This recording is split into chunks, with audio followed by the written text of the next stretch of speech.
Chapter 11. Confronting the Weaver. The beacon's pulse intensifies, guiding the damaged escape pod deeper into the web's monstrous heart. Each pulsating thrum of the living structure sends shivers of terror down their spines. They finally enter a vast, bioluminescent chamber, a grotesque nexus of web-like filaments. In the center pulses the monstrous entity known as the Weaver. Its form, a grotesque cluster of segmented limbs and shimmering tendrils, defies all logic and comprehension. The air shimmers with its alien presence, distorting light as an unsettling voice floods their minds. At first, the voice is garbled and discordant, a guttural mixture of clicks and hisses, echoes of unknown languages. Then, in a terrifying display of its power, it shifts seamlessly, mimicking human speech patterns, but laced with a metallic undertone. "You seek passage!" Several voices blend in eerie dissonance, a panicked soldier's shout, the strained command of a spaceship captain, and a woman's desperate plea. Each word drips with the accumulated horrors the Weaver has absorbed throughout countless centuries. Eleanor's stomach churns. Sato stares back at the entity, his eyes mirroring the vastness of the horror before them. The image of the cocooned colonists flashes in her mind, intensifying the weight of the Weaver's demand. Betrayal echoes through her mind, the chilling price of survival made even more stark by the haunting voices of the Weaver's past victims. Chapter 12. A Sacrifice of Hope. Tension hangs heavy in the cramped confines of the escape pod. Chen grips her weapon tightly, the whites of her knuckles visible amidst her dark skin. Desperation gnaws at their minds as a chilling realization takes form.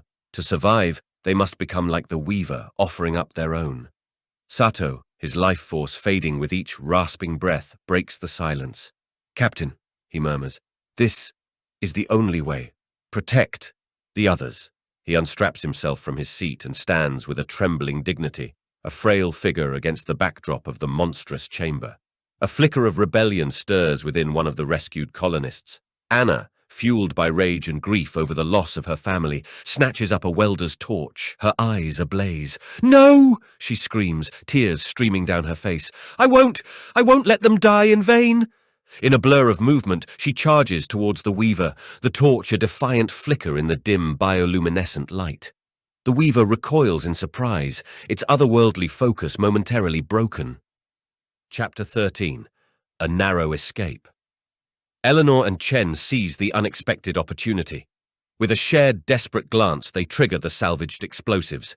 The ship shudders as the charges detonate, blasting through layers of the web. "Time to go!" Eleanor yells, struggling to navigate the damaged pod amidst the ensuing chaos. The Weaver, enraged by their betrayal, reacts with a surge of power. The entire chamber shifts and undulates, bioluminescent tendrils lashing out like whips of blinding light.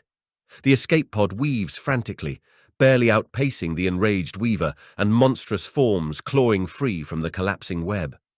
Debris rains down, battering the pod's hull. It's a desperate fight for their very existence. Finally, they burst through the outer layers, the Weaver's monstrous cries receding into the distance, but their escape comes at a great cost. The pod is crippled, its life support sputtering, and the toll of their escape hangs in the air like a leaden weight. Chapter 14. Aftermath and Echoes. The pod drifts aimlessly. The silence is suffocating, broken only by the faint hiss of failing life support systems. Eleanor and Chen grieve over their fallen comrade and the sacrificed colonist. Yet, an ember of determination smoulders within them, fueled by the memory of sacrifice and the promise of potential rescue. As Eleanor sifts through the wreckage of the alien ship's console, searching for any means of navigation, she stumbles upon a glimmer of hope. Hidden within the damaged data stream lies a partial star chart, hinting at a network of ancient beacons leading far beyond the Weaver's domain. It's a fragile, flickering lifeline, but perhaps their only chance. Hey there, thanks so much for watching. I hope you found this video interesting and enjoyable. If you did, please give it a thumbs up. It really helps out a lot. Don't forget to subscribe for more content like this, and hit that bell icon so you won't miss any of our future videos. If you have any thoughts or questions, feel free to drop a comment below. I love hearing from you all. And if you're looking for more content to enjoy, check out our other videos. You might find something else you love. Thanks again for watching, and I'll see you in the next video.